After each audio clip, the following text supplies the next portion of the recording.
Basically मेरा जन्म एक छोटे से गांव में हुआ, नांदेड़ डिस्ट्रिक्ट के। मेरे माता पिता इलिटरेट है, मतलब पढ़ना सीखना नहीं आता है उनको। हम 5 भाई और बहनें, मतलब मैं, मेरा बड़े भैया और मेरे 3 सिस्टर्स हैं। 10th पास करते करते ही हम मतलब खेत में काम करते थे, घर के खेत में, कभी दूसरों के खेत में। Unfortunately my mother was got diagnosed with cancer. After 1 year, unfortunately, in 11th class, my mother was passed away. 11th तो मैंने कर लिया, साइकिल पे जाता था। 11 किलोमीटर जाना, 11 किलोमीटर वापस आना महंगा लगता था, और मुझे लगता था कि मैं कहाँ से मैं घर वालों को पैसे मांगूँ। काफ़ी हालात ख़राब थे घर के, पैसे इकोनॉमिकली और बाकी इमोशनली भी। कॉलेज जाना तो डिफ़िकल्ट है क्योंकि पैसे ही नहीं है घर में, मतलब बहुत सारी प्रॉब्लम्स है। तो मैं दूसरों के खेत में जाता था मेरे पापा के साथ, कभी ऐसे वैसे, मतलब डेली जो पैसे मिलते थे खेत में काम करने के बाद, मतलब 60 रुपीज़, 50 रुपीज़ या 40 रुपीज़ डेली।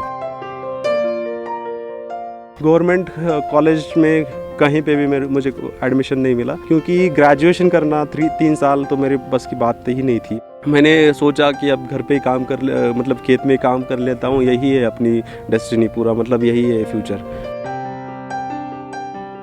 एक कंपनी में 8 दिन ढूंढने के बाद जॉब मिली। 2400 रुपये कुछ मंथली सैलरी थी। तो I use to carry pull the trolley, I use to do मतलब जो वेट उठाना, ये वो सब, जब कंपनी में कैजुअल वर्कर काम करता है वो करता। मेरे हाथ ये हो गए थे, ख़राब हो गए थे काम करने कर फिर पापा से बोला कि मेरे को ये पढ़ना है, तो मतलब सिविल सर्विसेज के लिए। तो उन्होंने बोला कि जॉब करते करते ही पढ़ाई करने का सोचो। मेरे काफ़ी अच्छे से दोस्त थे, 5-6 दोस्त थे। They were like God for मी।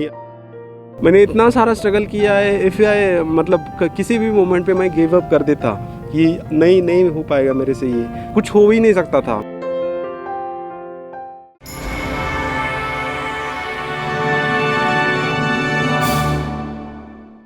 नमस्कार मेरे सारे दोस्तों, मेरा नाम माधव गित्ते है। मैं नांदेड़ डिस्ट्रिक्ट ऑफ महाराष्ट्र से बिलोंग करता हूँ। मेरा इस बार 2019 सिविल सर्विसेज एग्ज़ाम में 210 नंबर आया है, ऑल इंडिया रैंक।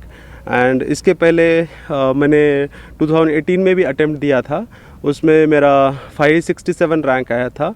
तो करंटली मैं शिमला में Indian audit and account service में की training national academy of audit and accounts Shimla में कर रहा हूँ यहाँ पे। बेसिकली मेरा जन्म एक छोटे से गांव में हुआ, और उसके बाद नांदेड़ डिस्ट्रिक्ट के। उसके बाद मैंने अपना इंजीनियरिंग किया, 2014 में इंजीनियरिंग कंप्लीट किया। उसके बाद अराउंड 3 इयर्स मैंने जॉब किया एक सॉफ्टवेयर कंपनी में as a software engineer. And then in 2017 मैंने जॉब लीव किया, वो I left that job. And 2017 से 18 का मैंने अटेम्प्ट दिया, 17 का भी दिया। 18 में मेरे 567 रैंक आई, ऑलरेडी बताया, और अभी 210 रैंक आई इस साल। तो मैं मेरी पूरी एक जर्नी बताना चाहूँगा, क्योंकि काफ़ी सारे लोग हैं कि लगता है हम बहुत सारा स्ट्रगल कर रहे हैं लाइफ में, बहुत सारी प्रॉब्लम्स है, क्या हमसे हो पाएगा सिविल सर्विसेज या नहीं हो पाएगा, क्या हमारे पास पैसे की कमी है, सपोर्ट की कमी है, फैमिली में प्रॉब्लम्स है। तो ये सारी चीज़ों को मैं अच्छे से बताना चाहूँगा, और मेरा जो जर्नी बताऊँगा तो उससे आप कोरिलेट शायद कर पाएंगे, और आप भी को कुछ मतलब इंस्पिरेशन, मोटिवेशन मिला तो मेरा बहुत यहाँ से टेक अवे होगा इस सेशन से। तो मैं स्टार्टिंग से बताऊंगा अपने बारे में। जैसे मैंने बताया कि मेरा जन्म एक विलेज में, एक गांव में हुआ, छोटे से दिग्रस बुजुर्ग, जो नांदेड़ डिस्ट्रिक्ट से 70 किलोमीटर नांदेड़ सिटी से। तो मेरे माता पिता इलिटरेट है, मतलब पढ़ना सीखना नहीं आता है उनको। और हम 5 भाई और बहनें, मतलब मैं, मेरा बड़े भैया और मेरे 3 सिस्टर्स हैं। तो हम 5 लोग जैसे सिबलिंग्स हैं। तो जो हमारी पढ़ाई वगैरह पापा ने सबको पढ़ाने की कोशिश की। और मैं बचपन से ही थोड़ा सा अब एवरेज था, यानी होशियार था, ऐसे बोलते थे, मेरे को भी नहीं पता था ज़्यादा कुछ। बट मेरी 10th क्लास मैंने 2004 में कंप्लीट की। तो हमारा उसके पहले थोड़ा बताऊंगा, हमारा खेत है थोड़ा सा 4-5 एकड़। तो हम खेत में काम करना बचपन से, वो सब ने करना पड़ता था, क्योंकि मम्मी पापा को हेल्प करने के लिए, मतलब मम्मी पापा यानी हमारे आई और बाबा, हम मराठी में आई और बाबा बोलते। तो ये करना पड़ा। और 10th में मैंने अपनी 10th पास की। और 10th पास करते करते ही हम मतलब खेत में काम करते थे, घर के खेत में, कभी दूसरों के खेत में। ऐसे करते करते 10th में unfortunately my mother was got diagnosed with cancer. So हमें उसका ऑपरेशन के लिए पुणे जाके ऑपरेशन हुआ 10th में जब मैं था। तो उसके बाद operation was quite successful, but after 1 year we came to know that, मैं जब 11th में था, that the cancer was not completely cured. तो वो पूरी तरीके से नहीं क्योर हो चुका था। तो unfortunately in 11th class my mother was passed away. काफ़ी हालात ख़राब थे। मैंने 11th का उसी ईयर में एक पास वाले टाउन में एडमिशन लिया था, और वहाँ पे मैं मतलब 11 किलोमीटर 11th वो टाउन था जलकोट नाम का, वहाँ पे 11th के लिए मैंने एडमिशन लिया था। और मतलब 11th तो मैंने कर लिया, साइकिल पे जाता था, 11 किलोमीटर जाना, 11 किलोमीटर वापस आना, क्योंकि साइकिल के अलावा cycle was one of the easy way, because बस से जाना पास वास निकाल के, दैट सीम्ड टू एक्सपेंसिव, महंगा लगता था। और मुझे लगता था कि मैं कहाँ से मैं घर वालों को पैसे मांगूँ। तो इस दौरान ही मेरे, जैसे बताया, मेरे आई का देहांत हो गया उसी साल। तो काफ़ी हालात ख़राब थे घर के, पैसे इकोनॉमिकली और बाकी इमोशनली भी, क्योंकि my mother was like umbrella. She holded the family strongly. But उसके बाद परेशानी शुरू हो गई, और काफ़ी सारे प्रॉब्लम्स आ रहे थे। तो मैंने सोचा अब क्या करने का, क्योंकि मेरे ऑलरेडी भाई की पहले ही शादी हो चुकी थी, मेरे 2 बहनों की भी शादी हो चुकी थी, और मैं, मेरी दूसरी एक बहन और मेरे पिताजी, 3 लोग घर पे थे। तो मैंने सोच लिया कि कॉलेज जाना तो डिफ़िकल्ट है, क्योंकि पैसे ही नहीं है घर में, और कुछ घर में खेत में काम करने के लिए ये वो कुछ मतलब बहुत सारी प्रॉब्लम्स है। तो मैंने सोचा कि पापा से भी बोला कि अब क्या करूं, मैं परेशानी लग रही है। तो उन्होंने बोला नहीं, जाओ स्कूल कॉलेज में। फिर भी मुझे काफ़ी प्रॉब्लम्स दिख रही थी घर में। तो मैंने सोचा कि एक साल गैप लेता हूं 11वीं के बाद, और उसके बाद देखता हूं कुछ आगे का। तो मैंने गैप ले लिया और खेत में काम करना शुरू कर दिया, घर के खेत में, किसी और के खेत में ही लोग मतलब डेली जो पैसे मिलते थे खेत में काम करने के बाद, मतलब 60 रुपीज़, 50 रुपीज़ या 40 रुपीज़ डेली। तो मैं दूसरों के खेत में जाता था मेरे पापा के साथ, कभी ऐसे वैसे। तो ऐसे, और खेत में भी पूरा काम करने लगा एज अ पूरा कम्प्लीटली, जो फार्मिंग कम्युनिटी में या किसान के घर में जो काम होता है वो सारा। तो 1 साल ऐसे कर लिया मैंने पूरा, और 1 साल के बाद लगा कि अब सीखना चाहिए और पढ़ना चाहिए आगे। तो मैंने अपना करेज गैदर किया। 12th में I join 12th again, and मैंने 12th वैसे ही कंप्लीट करने की कोशिश की। कंप्लीट इन द सेंस कि 11 किलोमीटर साइकिल पे पेडल मार के जाता था, 11 किलोमीटर वापस आता था। So 22 kilometre I use to pedal every day. तो इसके वजह से क्या होता था, मैं I use to get tired आने के बाद, और मैं सो जाता था खाना वाना खा के घर पे। तो उसके बाद फिर कुछ ज़्यादा पढ़ाई नहीं होती थी। तो ऐसा होने की वजह से मेरे 12th में 56.33 मार्क्स, मतलब 56 मार्क्स परसेंटाइल आए। और एक ट्रेंड था उस टाइम पे, अगर कोई ये है, मतलब अगर कोई उस टाइम पे 75% से ज़्यादा मार्क्स लाता है 12th में, तो there is a diploma in education, that through that diploma one can get a job of primary teacher in government school. तो मेरे मार्क्स नहीं आए, so that hope was also shattered. तो आई वाज लाइक कि अभी क्या करेंगे। तो मेरे भैया ने बताया कि तुम ये कर सकते हो पॉलिटेक्निक जो 10th पे है।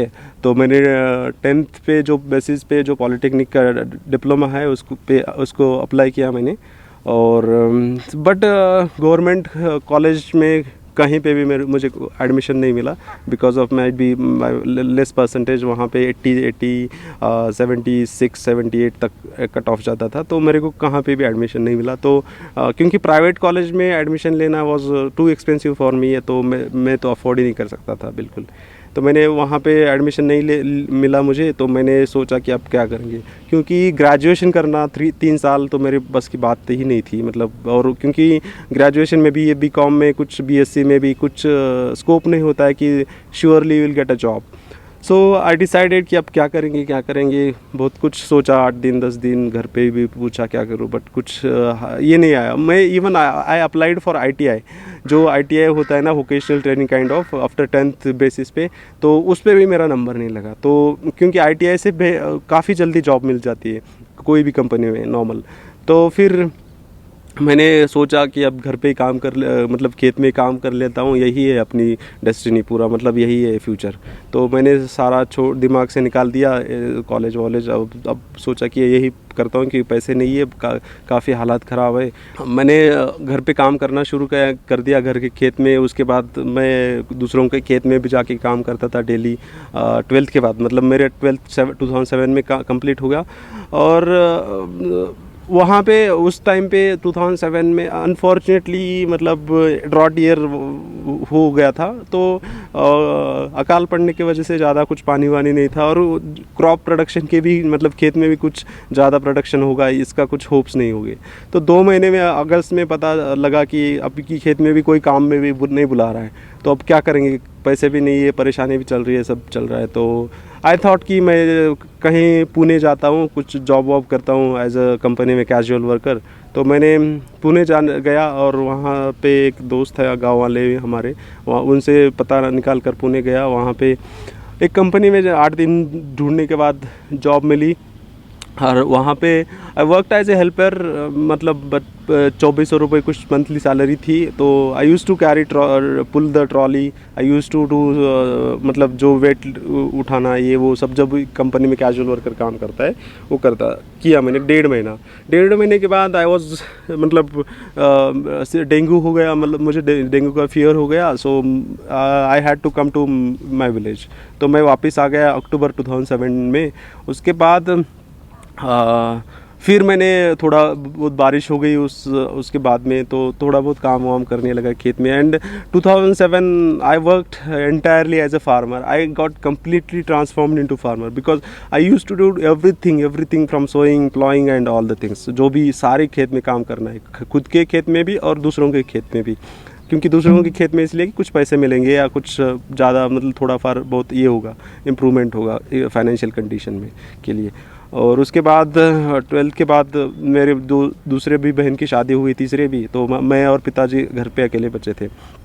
तो जुलाई 2008 आया, उस पर बहुत सारा काम करके मैं काफ़ी परेशान हो गया था कि इतने कम उम्र में इतना सारा खेती का काम ये वो करना।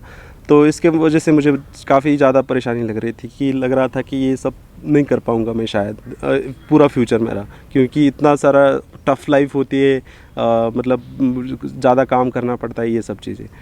तो ऐसे लगने के बाद मुझे लग रहा था, और एक 15 दिन 20 दिन सोचने में गई कि नहीं, ये नहीं तो हो सकता, ये मेरे से बिल्कुल ही नहीं हो सकता, क्योंकि काफ़ी परेशानी का काम है ये सारा। मेरे हाथ वाथ ये हो गए थे, ख़राब हो गए थे काम करने कर। और उसी टाइम पे फॉर्चुनेटली एक मुझे कॉल लेटर आया जुलाई 2008 या अगस्त 2008 में, कि एक प्राइवेट डिप्लोमा इंजीनियरिंग कॉलेज का, मतलब पॉलिटेक्निक कॉलेज का प्राइवेट कॉलेज नया ही खुला था परभणी डिस्ट्रिक्ट में। तो वहाँ से मुझे कॉल लेटर आया कि आप नॉमिनल फ़ीस पे एडमिशन ले सकते हो, तो जो गवर्नमेंट का फ़ीस है। तो फिर मुझे लगा कि हाँ, ये मैं कर सकता हूँ, अभी पैसे भी ज़्यादा नहीं लगेंगे।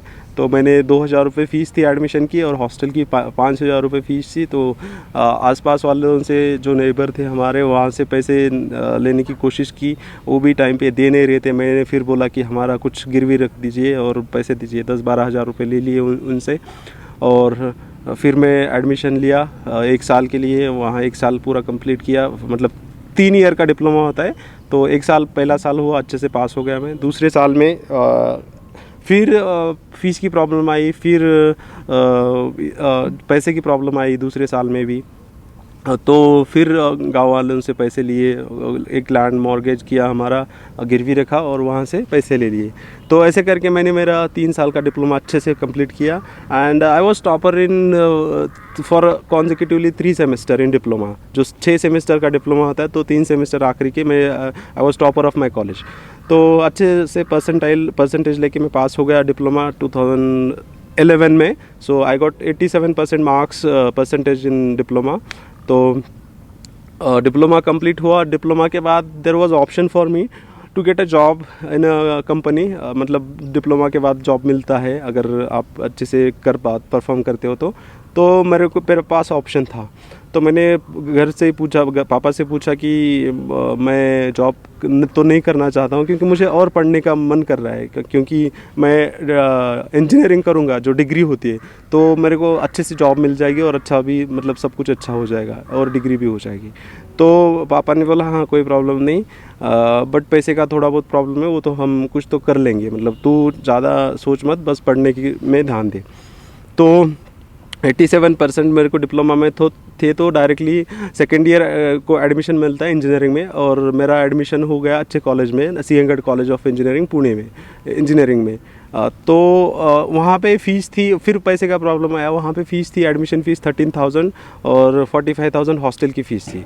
तो एडमिशन फ़ीस और तो हमने इधर उधर से मांग के भर ली, बट हॉस्टल का एडमिशन करवाना था, तो हॉस्टल का एडमिशन के लिए भी प्रॉब्लम आया कि अब क्या कैसे करेंगे, 45,000 कहाँ से लाएंगे। तो फिर मैंने अपने गांव में गया पिताजी के साथ, और फिर सोचा देखा क्या कर सकते। फिर जो हमारा एक लैंड था, पीस ऑफ लैंड, उसको हमने गिरवी रख दिया, और वहाँ से वो गिरवी रख के 1 लाख रुपए ले लिए, तो ताकि मेरा सारा खर्चा हो जाए उस साल का। तो और उसी समय जब तक पूरा कंप्लीट प्रोसेस नहीं होती, एडमिशन प्रोसेस, कोटेशन वगैरह नहीं मिलती, तब तक तुम्हें बैंक से लोन नहीं मिलता, एजुकेशनल लोन इंजीनियरिंग के लिए। तो वो हो गया, और मैंने सारे कागज़ पत्र कलेक्ट किए और एजुकेशनल लोन लेने का कोशिश की। तो मैंने अपने टाउन में जो कंधार में बैंक है तालुका में हमारे, तो वहाँ पे गया कि मुझे लोन चाहिए, मेरे डॉक्यूमेंट्स है, मेरी काफ़ी हालात ख़राब है मेरे, तो मुझे प्लीज़ लोन दीजिए, क्योंकि मेरा एजुकेशन नहीं तो रुका जाएगा। तो उन्होंने, मैनेजर ने बोला कि बेटा आप तो, आपके गांव में बैंक है पास में, तो आप यहाँ से लोन नहीं मिल सकता है। State bank of India bank था, गवर्नमेंट बैंक, तो उन्होंने बोला कि यहाँ से मिल नहीं सकता है, तो फिर आप गांव में बैंक में पूछिए। क्योंकि मैंने ऑलरेडी गांव में पूछा था, उन्होंने बोला था कि टाउन वाले बैंक दे सकते हैं, हम दे नहीं सकते इतना। तो फिर SBI ने मुझे गांव में जो ग्रामीण बैंक है वहाँ पे भेज दिया। तो ग्रामीण बैंक में मैंने फिर दोबारा रिक्वेस्ट की कि नहीं, वहाँ पे तो लोन नहीं मिल रहा है, तो यहाँ पे प्लीज़ मुझे लोन दीजिए आप, मेरे को सीखने के लिए चाहिए। तो गांव वाले बैंक ने भी, मतलब मैनेजर ने वो बोले कि नहीं, हमारे पास फैसिलिटी नहीं लोन देने की, एजुकेशनल लोन देने की, तो हम नहीं दे सकते। ताकि बल्कि फैसिलिटीज़ हर बैंक में होती है एजुकेशनल लोन प्रोवाइड करने के लिए, क्योंकि सबको पता है प्रायोरिटी सेक्टर लेंडिंग में आता है एजुकेशन। तो वो थी फैसिलिटी, तो भी नहीं मिला मुझे loan. So I went to regional manager of my district, that is Nanded में। मैं उनके पास मिला, उनसे रिक्वेस्ट की, सर मुझे लोन चाहिए और काफ़ी कंडीशन ख़राब है और मेरा एजुकेशन नहीं हो पाएगा, मैं इंजीनियरिंग। तो भी उन्होंने कुछ मेरी बात नहीं मानी और बोला कि नहीं मिल सकता है बेटा लोन आपको। तो फिर मैं हताश होकर चला गया। इंजीनियरिंग में सेकेंड ईयर कंप्लीट किया मैंने। फिर थर्ड ईयर को पैसे का प्रॉब्लम आया। फिर थर्ड ईयर में और अब कहाँ से 1 लाख रुपए लाएंगे। फिर हमने आखिरी में हमारा घर जो था एक वो गिरवी रख दिया और उससे पैसे ले लिए वहाँ से, गांव वाले लोगों से। मतलब जो भी होता है आपको तो पता है इंटरेस्ट रेट कितना होता है गांव में, और जो इनफॉर्मल मनी लेंडर्स होते हैं वहाँ से ले लिया। थर्ड ईयर कंप्लीट किया। फोर्थ ईयर में अब फिर पैसे का सेम प्रॉब्लम आया, फिर एडमिशन के लिए। बट गांव में लग रहा था कि लड़का सीख रहा है, इंजीनियरिंग कर रहा है, कुछ तो हो जाएगा और मतलब पैसे वापस कर देगा, कोई प्रॉब्लम नहीं, जॉब लग जाएगी। तो ट्रस्ट बेसिस पे मेरे को गांव से पैसे मिल गए और मेरा मतलब फोर्थ ईयर का एडमिशन हुआ। तो फोर्थ ईयर में ही ऐसा होता था हमारे कॉलेज में कि जो क्या बोलते हैं, अच्छा कॉलेज था तो प्लेसमेंट, कैंपस प्लेसमेंट होते थे, रिक्रूटमेंट कंपनीज बहुत सारी आती थी। तो initial year of fourth year 2-3 companies starting में आ गई, उसके बाद भी काफ़ी सारे आ गई, बट चौथी कंपनी में मेरा सिलेक्शन हो गया कैंपस प्लेसमेंट से एज अ सॉफ्टवेयर इंजीनियर। तो पुणे वेस्ट एमएनसी थी, तो वहाँ पे मेरा सिलेक्शन हो गया। मैं भी काफ़ी खुश था कि चलो इतना सारा स्ट्रगल करके जॉब मिल गई, जो भी वो भी डिग्री कंप्लीट होने के पहले। तो पापा भी खुश थे, चलो कुछ तो ठीक हो रहा है, और अभी लोन वोन भी रीपे हो जाएगा लोगों का, और हम अपना जो खेत वेत घर रखा गिरवी वो भी वापस कर पाएंगे। तो मैंने मेरा इंजीनियरिंग फाइनल ईयर कंप्लीट हो गया, और मैंने अच्छे से मतलब फर्स्ट क्लास से पास हो गया मैं इंजीनियरिंग, और 2014 में मैं पास हो गया इंजीनियरिंग, जून 2014 में। तो उसके बाद मेरा जॉइनिंग था सितंबर 2014 में। तो मैंने कंपनी ज्वाइन की 2014 में, और मतलब उस टाइम पे कंपनी ज्वाइन करने के टाइम पे यही माइंड में था कि कुछ वहाँ पे तभी भी यूपीएससी का कभी नहीं लगा कि मुझे प्रिपरेशन करना चाहिए एंड यू, एक ही माइंड में था कि अब बस अच्छे से जॉब करेंगे और अच्छे से जो भी लोन वोन है रीपे करेंगे, और then life will become easier. तो 2 साल जॉब की 2016 तक, अक्टूबर 2016 तक मतलब जॉब करने के बाद 2 साल में ऑलमोस्ट काफ़ी सारा लोन मेरा रीपे हो चुका था, और हमने हमारा जो भी गिरवी रखा था वो भी काफ़ी हद तक वापस ले लिया था। तब मुझे जाके लगा कि मैं तो अभी जॉब लग गई, पापा भी खुश है, सब खुश है, सबको लग रहा है ठीक है। तो फिर भी मुझे लग रहा था कि मैं अगर यही करते बैठूँगा तो मैं तो अच्छे से लाइफ जी लूँगा खुद की, बट क्या मैं जो मेरे जैसे कैंडिडेट्स है, मेरे हिस्से ही टफ सिचुएशन से जाके पढ़ाई कर रहे हैं, कुछ भी कर रहे हैं, उनके लिए मैं कुछ कर सकता हूँ क्या?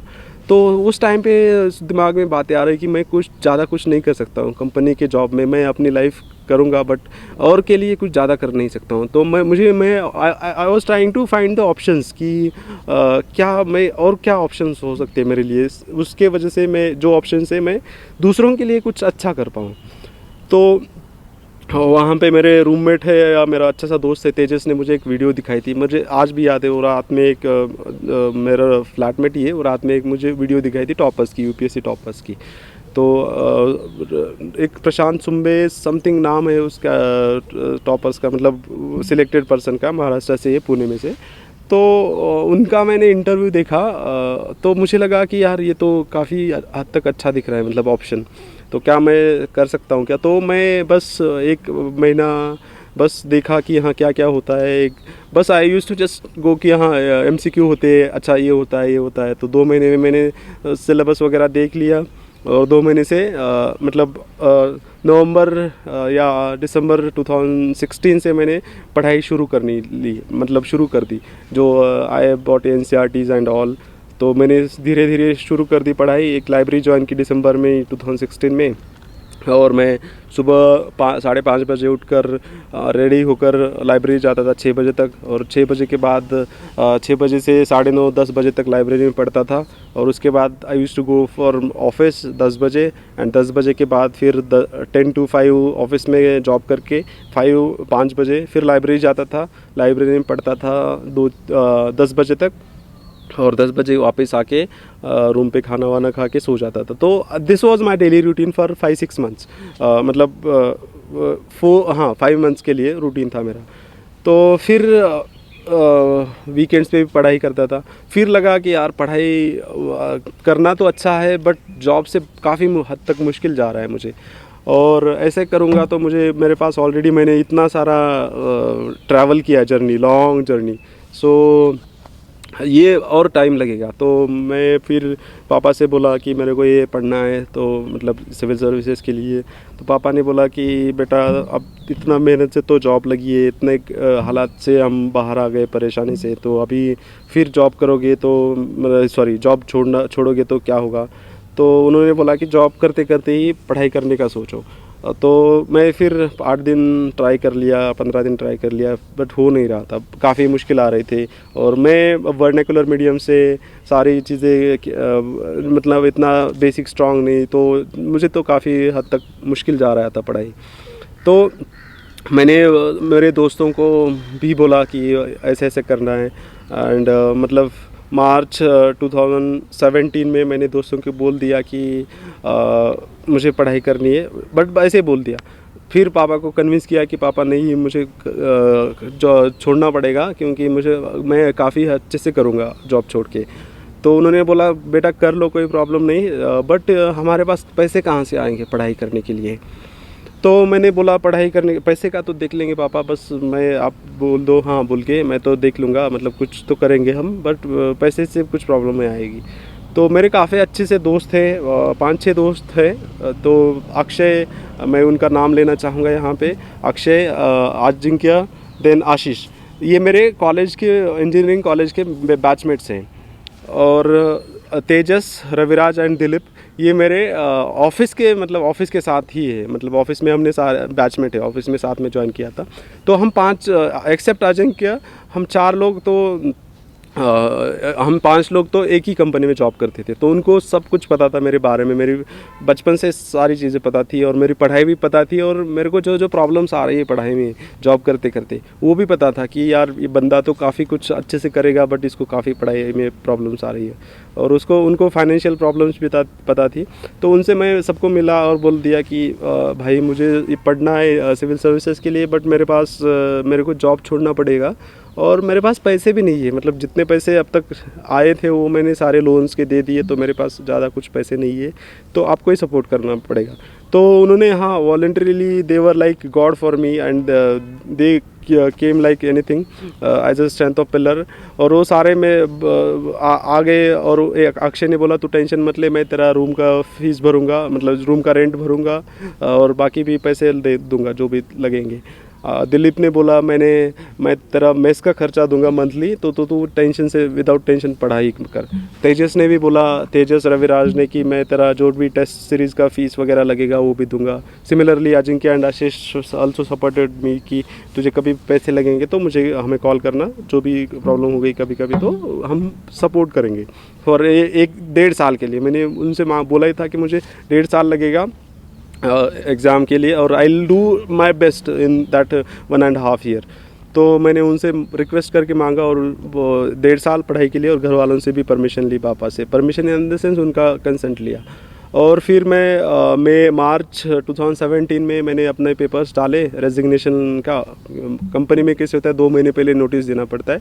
तो मार्च में मैंने पेपर्स डाले, और मुझे 11 मई को रिलीव कर दिया कंपनी से, तो मैंने रिज़ाइन कर दिया कंपनी से 11 मई में। तो 11 मई के बाद प्रीलिम्स का साइमल्टेनियसली पढ़ाई कर रहा था मैं 2017 के 18 जून को आई गेस प्रीलिम्स था, बट मैंने काफ़ी GS1 का प्रिपरेशन किया था, बट MCQ सॉल्व करके, बट मैंने आई इग्नोर्ड CSAT। तो 18 जून में मैंने पुणे में प्रीलिम्स दिया, और उसके बाद प्रीलिम्स देने के बाद CSAT I was on border, and prelims तो मैं काफ़ी मतलब 120+ स्कोर कर रहा था 2017 में। उसके प्रीलिम्स होने के बाद मैं दिल्ली चला गया, क्योंकि दिल्ली में मैंने ऑप्शनल के बारे में कुछ ज़्यादा पढ़ाई नहीं की थी, कुछ नहीं था, और मैं टेक्निकल बैकग्राउंड से हूँ, तो ऑप्शनल मेरा political science and international relation है। तो मेरे को काफ़ी हद तक लगा कि मेरे को ये विदाउट गाइडेंस कुछ ठीक नहीं होगा, और मेरे पास टाइम भी कम है। तो मैंने दिल्ली चला गया, और दिल्ली जाके वहाँ पे एक रूम ले लिया सस्ते में, और रूम लेके वहाँ पे मैंने ऑप्शनल की कोचिंग ज्वाइन की शुभ्रा रंजन मैम के पास, और GS का भी टेस्ट सीरीज़ वगैरह ज्वाइन करी, GS का टेस्ट सीरीज ज्वाइन किया, क्योंकि GS का कोचिंग लेने के लिए पैसे इतने तो नहीं थे। तो फिर जुलाई में ही 2017 में रिज़ल्ट आया प्रीलिम्स का। Unfortunately I couldn't able to clear the prelims because of CSAT।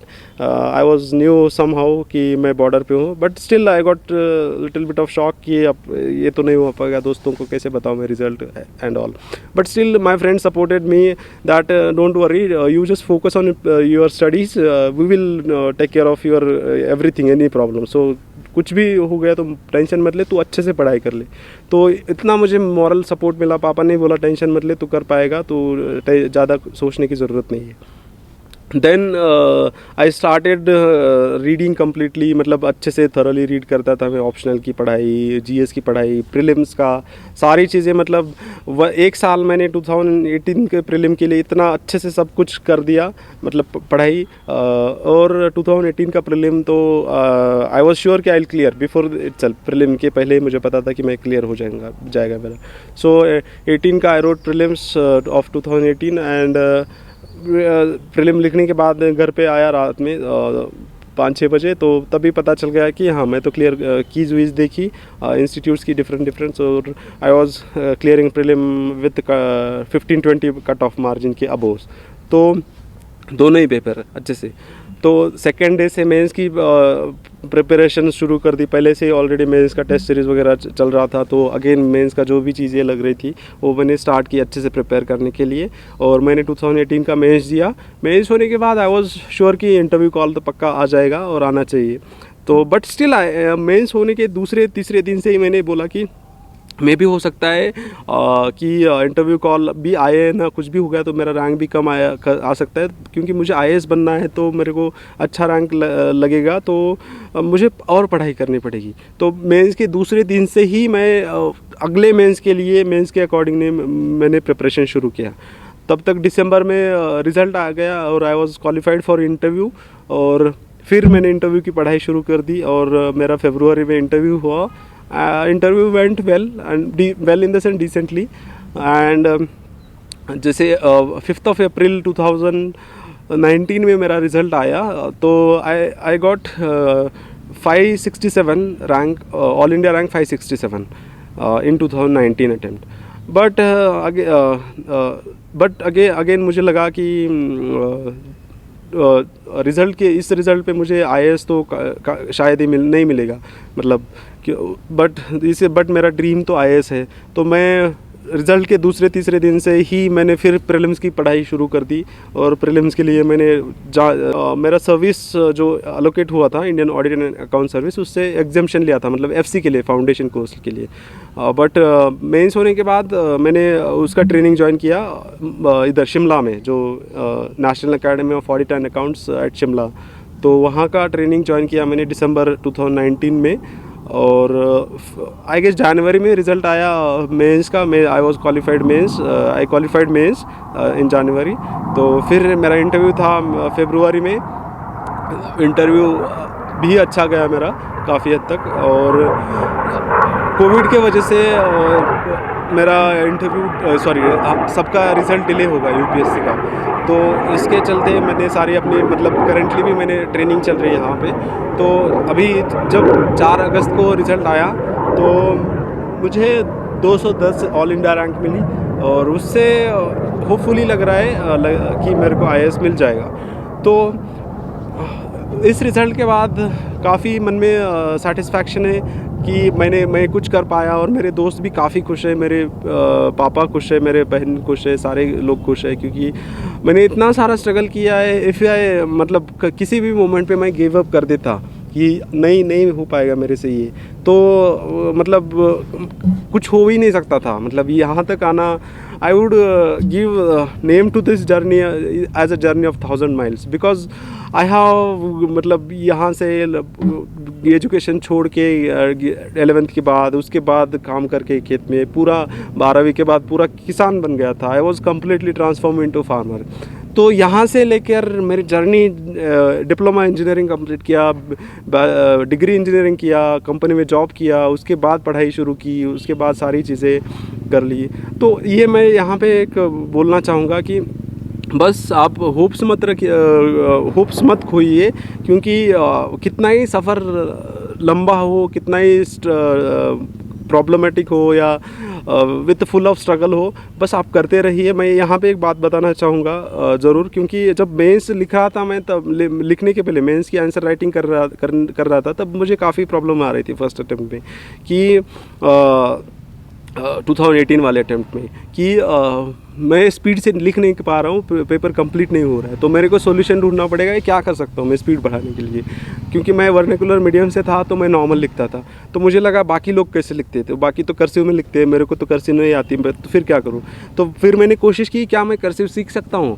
तो मैंने कर्सिव के ABCD लेटर से सारे चीज़ें यूट्यूब पे देखकर स्ट्रोक्स पढ़ लिए और लगा कि कर्सिव तो मैं सीख सकता हूँ। 2 महीने में ठीक ठाक मैं कर्सिव लिखने लगा और 6 महीने में अच्छे से प्रैक्टिस करके I use to write cursive in very fast manner. तो अभी भी मैं अच्छे से कर्सिव लिखता हूँ, तो उसके वजह से मेरी स्पीड बढ़ गई और I could able to finish the paper.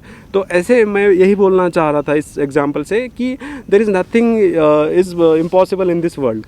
तो सारी चीज़ें पॉसिबल है, बस आपके अंदर वो हिम्मत होनी चाहिए, वो ज़िद्द होनी चाहिए। अगर वो सब है तो बाकी तो फाइनेंशियल प्रॉब्लम्स हो या कुछ भी हो, कोई भी प्रॉब्लम्स हो, वो आप इजीली हैंडल कर सकते हैं। और जब दिल्ली आया था तब मैं 1.5 साल तो घर पे नहीं गया था। जब तक मेरा फाइनल 2018 का रिज़ल्ट नहीं लगा तब तक मैं घर पे और नहीं गया था वापस।